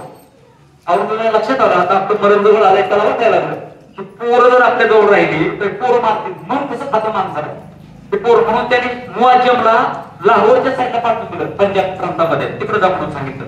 त्याच्याजवळ दुसरा एक मुलगा होता मुअज्जम, सॉरी अजम, हा मोहम्मद मुअज्जम, आणि दुसऱ्याचं नाव मोहम्मद आझम. तो आझम त्याच्याजवळ होता. त्या आझमला त्याने सांगितलं तू आता गुजरातमध्ये जा, गुजरातच्या प्रांतात जा. आझमच्या लक्षात आलं म्हातारं राहायला आले बहुतेक, आता ते 4-2 दिवसात खचतात, त्याच्यामुळे ते धडपडतात. तो हळूहळू म्हणजे रोज एक कोसाचा मुक्कामावर जाऊन थांबायचा, वाट बघायचा आता बाप मरतोय का, बाप मरतोय का, आणि त्याच्या पुढे एक कोसावर मुक्काम करायचा. असा तो चालला होता. गुजरातकडे निघाला. औरंगजेबाला दिसायचं गुजरातकडे चाललाय इकडे, आणि त्याला बरं वाटतं पोरगेला आमच्याकडे बरे. त्याच्याजवळ कामबक्ष नावाचा एक दुसरा एक मुलगा होता, त्याचा सगळ्यात शेवटचा कामबक्ष. तो त्याच्याजवळ, तो एवढं कालीव नव्हतं, पण त्याच्यावर औरंगजेबाचं जास्त प्रेम होतं, तो त्याच्याजवळ असायचं. अशा रीतीने औरंगजेब सगळ्या बाजूने हे झाला होता. परंतु औरंगजेबाचं वैशिष्ट्य असं की शेवटपर्यंत औरंगजेबाच्या फौजेमध्ये भांडाळी झाली. म्हणजे आता मध्यंतरी कुणीतरी म्हटलं होतं औरंगजेब मॅनेजमेंट मध्ये तज्ञ होतं, तर दंगल झाली होती. तर होताच तो. अशा चुकीच्या गोष्टी चुकीचं काय, बरोबरच म्हटलं पाहिजे. अख्ख्या ह्याच्यात दंगल झाली नव्हती. कुठल्याही मुलाने बंड केला नव्हता जे विरुद्ध, तो जिवंत असेपर्यंत. आणि त्याचं वय तेव्हा 28 होतं. तेवढं कमांड होती त्यांची तुला, हे ते मॅनेजमेंट. आणि मग अशा रीतीने औरंगजेब तिकडनं वाकीन खेड्याकडून निघाला. त्यावेळेस त्याला निरोप केला की मराठ्यांनी सिंहगड जिंकला, म्हणजे औरंगजेबाने जिंकून घेतला होता सिंहगड, त्याचा आवडता किल्ला, म्हणून त्यांनी जिंकला होता, जिंकून घेतला होता. तो मराठ्यांनी परत जिंकला.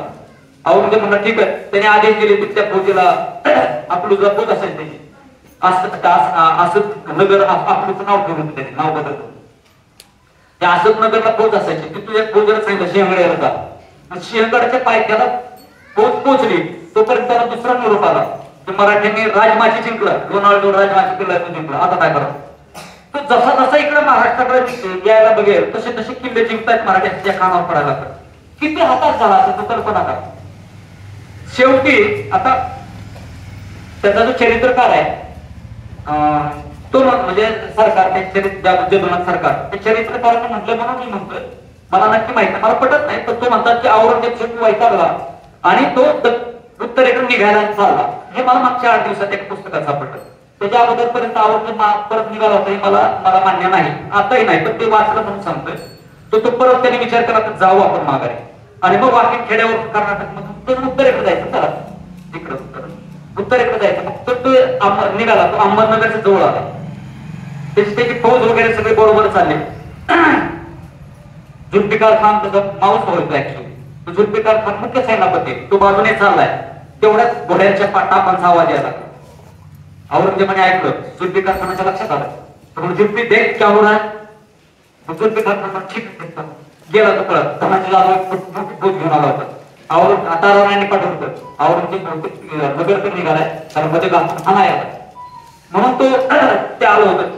ते आल्यानंतर जुल्फिकार खान गेला तिकडं आणि त्याने धनाजीला म्हणता अरे पाहिजे आता जसं राजकारण चालतंय ना तसं त्यांचे इंटरनल कॉन्टॅक्ट होते. बरेच आता 25 वर्षात त्यांचं चाललंय ना, त्यामुळे इकडचं तिकडं ह्याचा माणूस तिकडं त्याचा माणूस तिकडे बसवलेलं सगळं ओके काम होतं.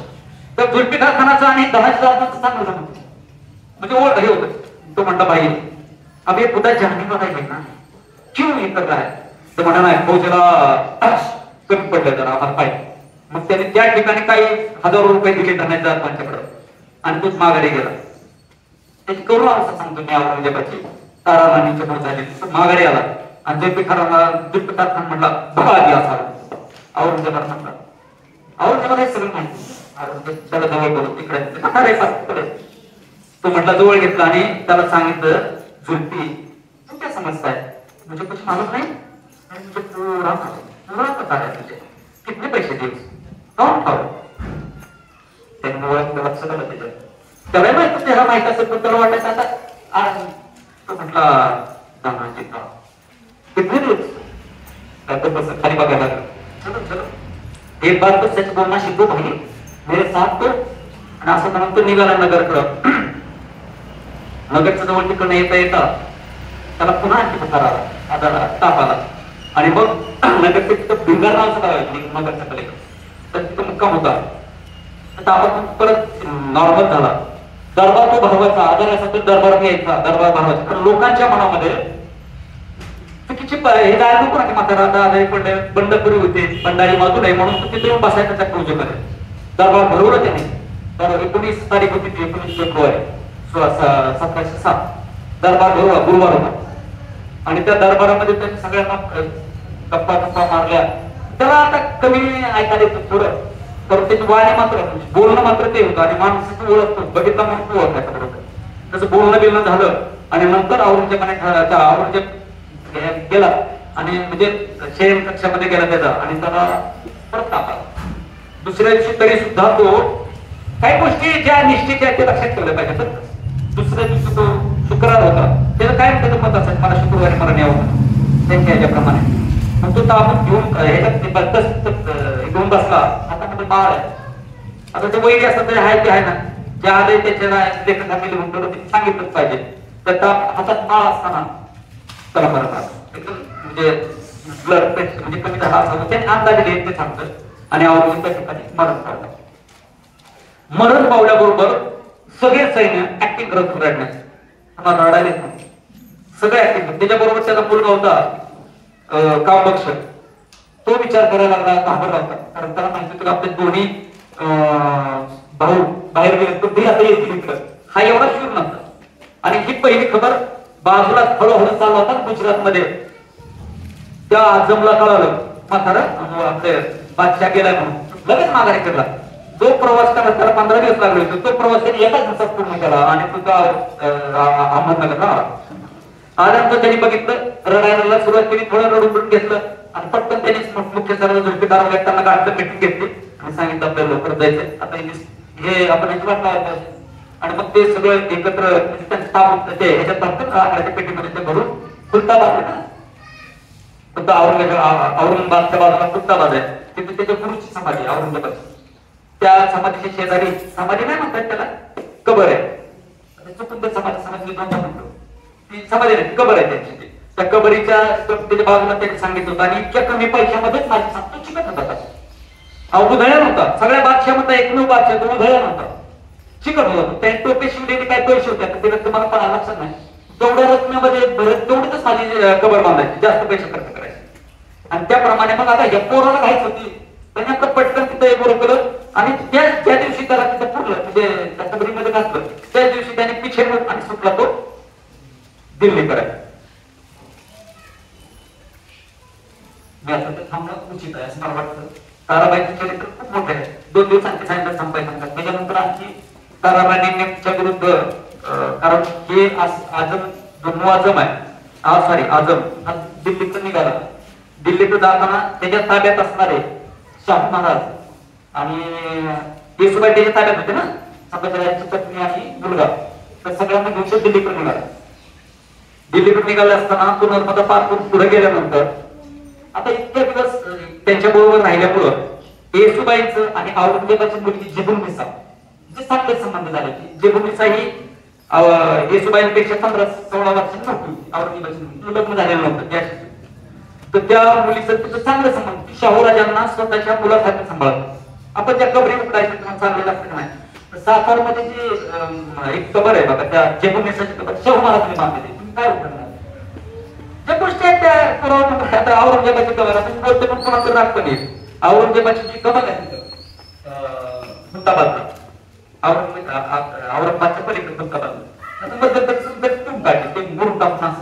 अरे ही आमच्या विजयाची निशाणी आहे. मराठ्यांनी 25 वर्ष लढवून औरंगजेबाला इथंच गाजलंय, त्याची ती निशाणी आहे. कोण मोठा तिला अफजल खानाच्या कबर ती मोडायला निघाले होते. असं नको, विस्तार होऊ देऊ नका त्याचा. आहे त्या स्टेजला थांबवा, पण मोडता कशाला? आमच्या पराजयाची निशाणी, आपल्या विजयाची निशाणी येते, मोगलांच्या पराजयाची निशाणी येते. इथं राहिले पाहिजेत. आम्हाला कळलं पाहिजे की हे आणि इथं त्याला गाठ नाही.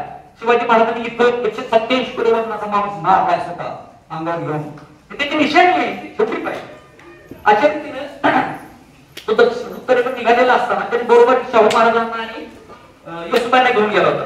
तर पुढे त्याच्यानंतर तिथून शाहू महाराजांनी नंतर विनवणी केली, मला कशाला घेऊन जाताय, माझं राज्य माझं गाव इकडे राहिलं, मी तिथे काय उपयोग आहे, मी जर माघारी गेलो तर मी फौज गोळा करेन, मराठ्यांची एकत्र करेन आणि पाहिजे तर तुम्हाला मदत करायला मागून येईन, म्हणजे तिकडं तुमच्या भावाभावाची युद्ध होणार आहे ना, तर मी तुम्हाला मदत करेन.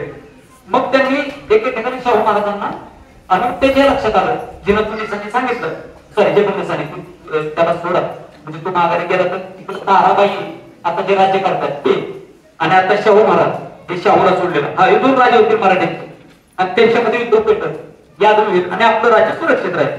मराठ्याला चिडलेले त्यामुळे सोड त्यांना, आणि मग त्या शाहू महाराजांना सोडलं. आणि हा नंतरचा इतिहास होता आणि मोठा आणि आपला वेळ झाला म्हणून मी सांगत नाही, कधी आपण मिळाल संधीचा पुढचाही सांगू. आता इथं थांबणार 10 मिनिटं झाली. सांगायला कंटाळा नाही आला बोलू, तर मग मला माहिती पोरांचं तर मग शाहू महाराजांना तिथे त्यांनी सोडलं. नंतर शाहू महाराज महाराष्ट्रात यायला निघाले. आता शाहू महाराजच्या पक्षाचे 200-300 लोक होते ती घेऊन तो महाराष्ट्रात यायला निघाले. महाराष्ट्रात यायला निघाल्याबरोबर इकडं बाळाजी विश्वनाथ हा ताराराणीच्या दरबारामध्ये काम करणारा एक ब्राह्मण सरदार कारकून होता. बाळाजी विश्वनाथच्या लक्षात आलं पोर्तुगाल तिथे संभाजी महाराजांना नसतोय, म्हणजे मी म्हणतो लक्षात आलं त्यांच्या मनामध्ये आणखी काय मनोरे असतील, त्याप्रमाणे तो पण बाळाजी विश्वनाथ तिथून निघाला. हा बाळाजी विश्वनाथ म्हणजे पेशवाई मधला पहिला पेशवा. तो तिथून मग याला भेटायला शाहू महाराजांना भेटायला गेला आणि तिथं भेटायला गेल्यानंतर शाहू महाराजांच्या बरोबर आला आणि त्याने ठरवलं की आता तुमच्या बरोबर येणं संयुक्तिक आहे, तुम्ही राजकारणावर असणं संयुक्तिक आहे. शाहू महाराजांनी विचारलं आई साहेब काय म्हणतात, म्हणजे ताराराणी त्याची चुकी होतं ना, तर मला नाही ते तुम्हाला राज्य देऊ इच्छित नाही कारण त्या म्हणतात. आणि ताराराणीचं राष्ट्र कसं होतं ते सांगतो मी 2 मिनिटांमध्ये, आणि ते तसं झालंय हेही मी सांगतो. ताराराणींचं मत काय होतं, शाहू महाराज 84 म्हणजे 5 वर्षाचे असताना औरंगजेबाच्या ताब्यात गेले, म्हणजे कैदेत गेले. त्यांना कुठलंही शिक्षण नाही राजकारभारात, त्यांना कुठलंही सैनिक शिक्षण नाही. आणि ह्या माणसाच्या हातात जर राज्य गेलं तर हा कुणाच्या तरी हातात दुसऱ्याच्या राज्यात येईल आणि मराठी संपेल असं ताराराणींना वाटत. आणि पुढचं सांगू का, त्याच्यानंतर शाहूराजाच्या नंतर काय झालं, पेशवे आले ना. पेशवे वाईट होते असं मला म्हणायचं नाही, फक्त ताराराणीचा दृष्टिकोन बरोबर कसा होता ते मी तुम्हाला सांगतो. पेशवे नंतर त्याच्यामुळे आले तर यांना हे काही स्पेशलिस्ट ट्रेनिंग नाही, यांना माहित नाही काय गोष्टी राजकारभारातल्या.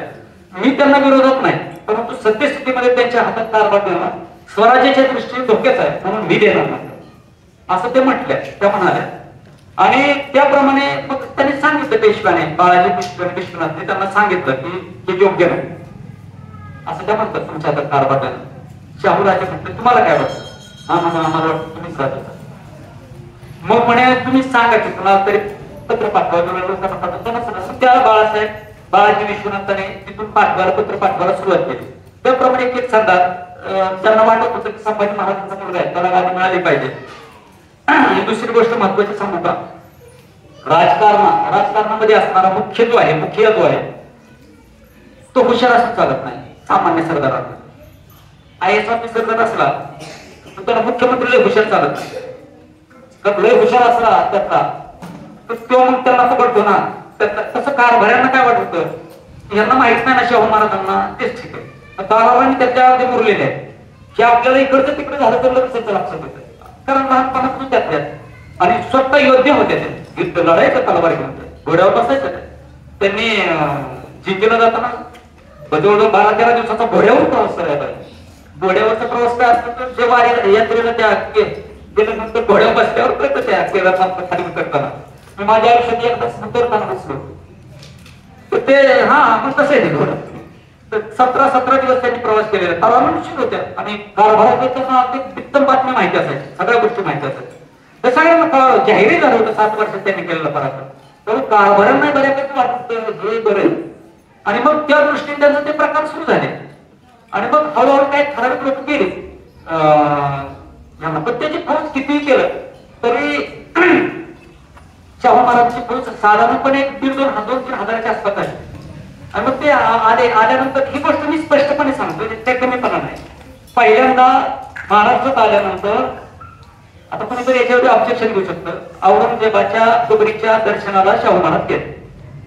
अटकते ना महाराज पण गेले, हे सत्य इतिहासात पुरा घेतला. आता हे जर तुम्ही त्याचं टाकून तरी बघा कसं पुढे तर हे गेले पण सत्य तर पुरा का गेले दर्शनाला? तिकडं लोकांना वाटावं की हा अपराध आहे आणि त्यांनी आक्रमण करणं महाराष्ट्राकडे, हा त्याच्या पाठीमागचा उद्देश.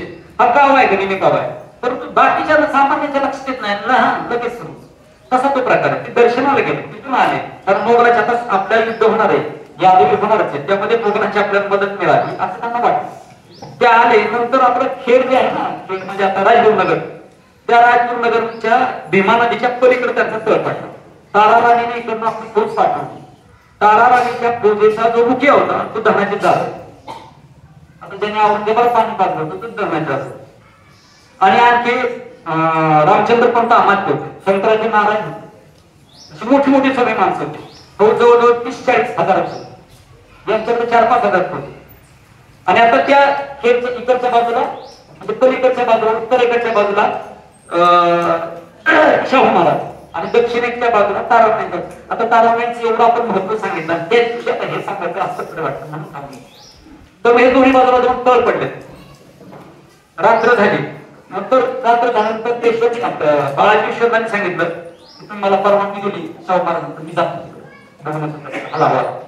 आता ती जीप मधार गोड जीप म्हणजे काय म्हणतो माझ्यावर बर्फ महाराजांच्याकडे ऐकलेली आणि जिभेवर साखर अशा पद्धतीने ती मग गोड जोडून ते आले इकडं. आल्यानंतर त्यांनी धनाजी जाधवाच्या तंबूमध्ये गेले.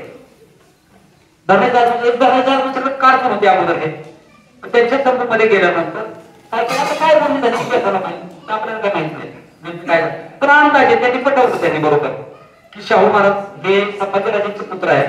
संभाजी महाराज एवढे हजार रोग हे झालं, आता तुम्ही यांना मदत करणं गरजेचं आहे. सेनापती तुम्ही इकडे असं तर तुम्हीच सेनापती, इकडे आलं तर तुम्हीच सेनापती.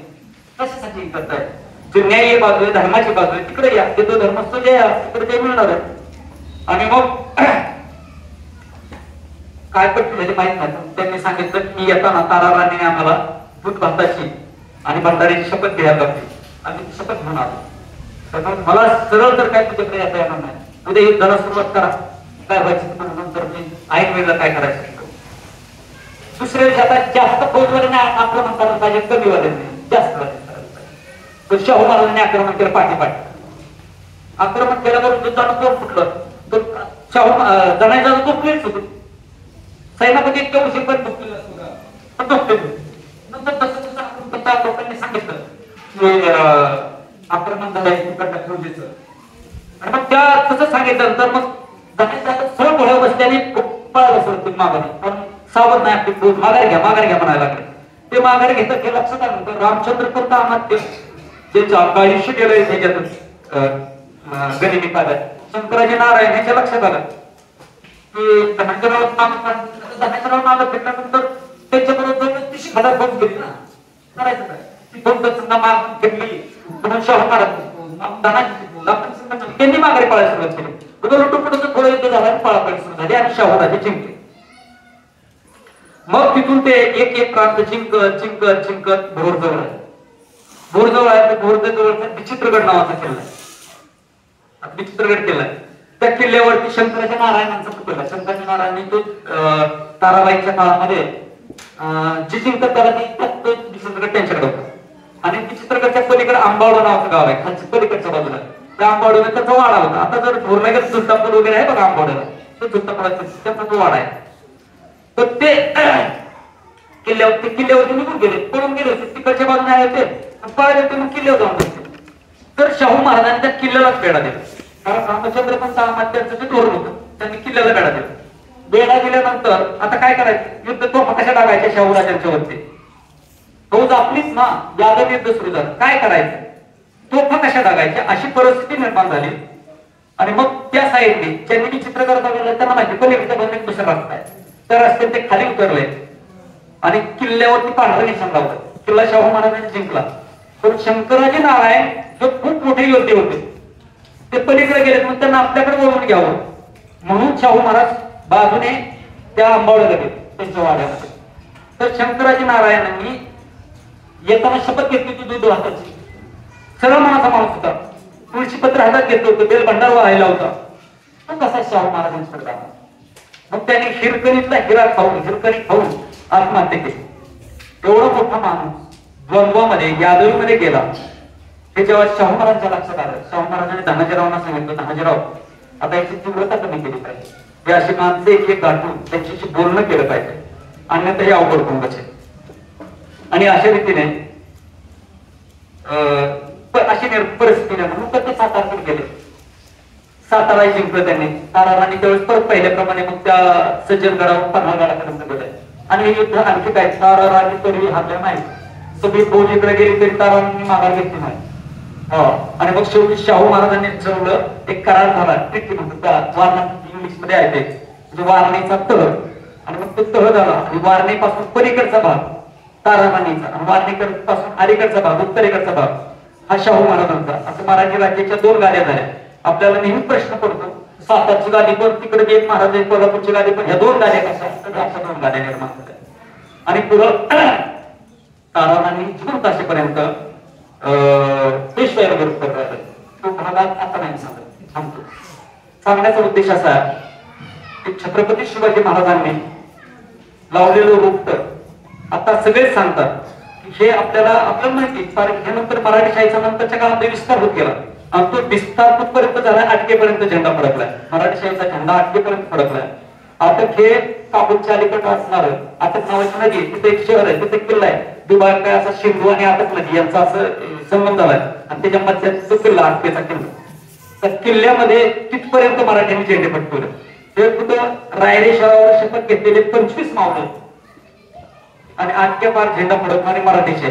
मराठी साम्राज्याचा विस्तार तिथपर्यंत झाला, अगदी बंगालपर्यंत झाला. मराठी लोक डाक्यापर्यंत निघाले पण की जाऊ शकले नाहीत म्हणून बांगलादेश झाला.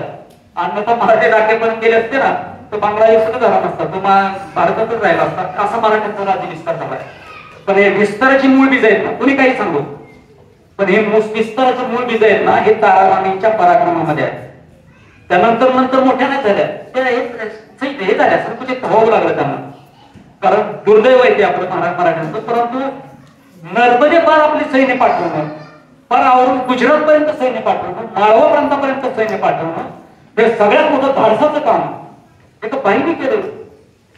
25 ते 32 वर्ष त्यांचं वय आहे. म्हणजे त्या पिरियड मध्ये औरंगजेबाला जेव्हा 25 वर्ष लढायला सुरुवात केलं त्यावेळेस 25 वर्षाची मुलगी होती, विधवा मुलगी.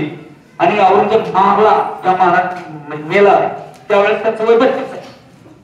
म्हणजे ही मुली वय किती सांगा ना तुम्ही करा. आणि विधवा आहे, हा करून गेला असतो तर कोणी. त्या काळामध्ये मला कधी कधी वाटतं शिवाजी महाराज छत्रपती पहिले, दुसरे संभाजी महाराज, तिसरे राजाराम महाराज, तिन्ही छत्रपती गेले. ब्रह्मा विष्णू महेश जेव्हा तिन्हीच काही चालत नाही तेव्हा आदिमाया शक्ती रूपांतरित होऊन एक मायेचं रूप, आदिमायेचं रूप घेते आणि मग नंतर त्या महिषासुराला लोळवते. आपण आपला इतिहासामध्ये तसंच आहे, पुराणामध्ये तसंच आहे. अशा पद्धतीने त्या तिन्ही छत्रपतीच्या तावडीतून वाचलेला औरंगजेब बादशाह त्या आदिमाया शक्ती ताराराणीने इथं लोळवला, त्याला इथं गाडला, इथंच पुरला, त्याला परत माघारी आग्र्याला जाऊन दिला नाही. हेच ताराराणींचं सगळ्यात मोठं गमक आहे त्यांच्या राजकारणाचं. जो समजून घेईल त्याच्या लक्षात येईल. ताराराणी विषयीचा इतिहास तुम्ही बघा. तुम्हाला शिवाजी महाराजांचा परिचय इतिहास नव्हतं, त्यानंतर पेशव्याच्या बाजीराव पेशव्यापासूनचा इतिहास नव्हतं. बघा बरं, अगदी दुसरा बाजीराव कोळकोट बाजीराव पर्यंतचा इतिहास नव्हतं. परंतु तुम्ही सांगा संभाजी महाराज, राजाराम महाराज, ताराराणी यांचा इतिहास तुम्हाला कुठेच मिळत नाही.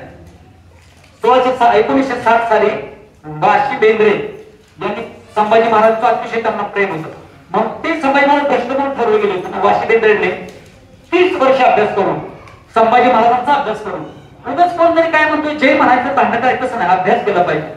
अभ्यास केल्याशिवाय बाकीच्या गोष्टी साध्य होत नाही. म्हणून अभ्यास करून त्या वाशी बेंद्रे 30 वर्षाचा अभ्यास करून संभाजी महाराजांना न्याय मिळवून दिला. म्हणून संभाजी महाराजांची जय सुरू झाली. परंतु नंतर राजाराम महाराज काय माहिती तुम्हाला, सगळ्यांनी त्याला दुर्बल समजलं. त्याचं ताराराणी ज्यांच्या काळामध्ये औरंगजेब मारला गेला त्या ताराराणीचा इतिहास कुठे आहे? आत्ता परवा जयसिंगराव पवारांनी ताराराणींच्यावरती 3 खंड लिहिले. परवा 1-2 वर्ष झाली. ताराराणी माहित नव्हतं कोणाला अगोदर, पण सगळ्यांना माहिती औरंगजेब त्यांच्या काळात गाडला गेलाय. त्यांनी शौर्याने लढल्या, म्हणजे श्री ज्योतीची एक अत्युच्च प्रतिमा त्यांनी निर्माण झाली त्यांच्यामुळे. परंतु आमच्या ते लक्षात नाही. मी जास्तीच्या राणीला कमी म्हणत नाही किंवा अन्य कोणी यांना म्हणत नाही, पण अमेरिकेतला मला त्या प्रोफेसरचं नाव आठवत नाही, एक प्रोफेसर मध्ययुगकालीन स्त्रियांचा अभ्यास करत होता, म्हणजे योद्ध्या स्त्रिया त्यांचा अभ्यास करत होता. महाराष्ट्रात आल्यानंतर त्यांना कळालं की जयसिंगराव पवार तटसंक्रांतचा अभ्यास घेत होते. त्यांना कळालं की ताराराणी या विषयावरती जयसिंगराव पवार लिहितात. डॉक्टर जयसिंगराव पवार की त्यासाठी कसे अभ्यास करतात कोल्हापूरमध्ये, ते त्यांच्याकडे गेलं आणि त्यांनी ताराराणीचा अभ्यास त्या पुस्तक वाचन केलं. 8-10 दिवस तो तिथं होता, त्यांच्याकडेच होता. मग जाताना जयसिंगराव पवारांना भेटून जाणार ना, ते भेटून जाताना त्यांनी निघाल्यानंतर जयसिंगराव पवारांनी त्यांना विचारलं तुम्ही अभ्यास केला ताराराणीचा, मला एक प्रश्न वाटतोय, त्या प्रश्नाचं उत्तर तेवढं द्या. तर सांग, आता तुम्ही मध्ययुगकालीन म्हणजे जो अभ्यास करा स्त्रियांचा, योद्ध्या स्त्रियांचा, तर तुम्हाला काय वाटतं की यांच्या ताराराणीच्या सारख्या आणखी कोणी स्त्री तुम्हाला सापडतात? ताराराणी त्यांच्या रेंज मध्ये आहेत का नाही? म्हणजे त्या त्यांनी सांगितलं रेंज मध्ये नव्हे, ताराराणीच्या इंग्लिश मध्ये, ताराराणीच्या पॅरलल मध्ये सुद्धा कोणी नाही. परंतु तुमच्या इतिहासामध्ये, मराठ्यांच्या इतिहासामध्ये अन्य दुसऱ्या स्त्रिया इतक्या मोठे दाखवल्या गेल्या, ताराराणीचं कौतुक झालं. ते जर कधी तुम्ही मला संधी दिली तर मी नक्कीच सांगेल का, नाही तर ते काय त्याला आपण म्हणतात हा जातीय, म्हणजे थोडंच त्याला वेगळं वळण केलं जातं. कारण ताराराणी काय पेशव्याला विरोध केला, पेशवाईला विरोध केला. एवढंच आपलं रामकृष्ण.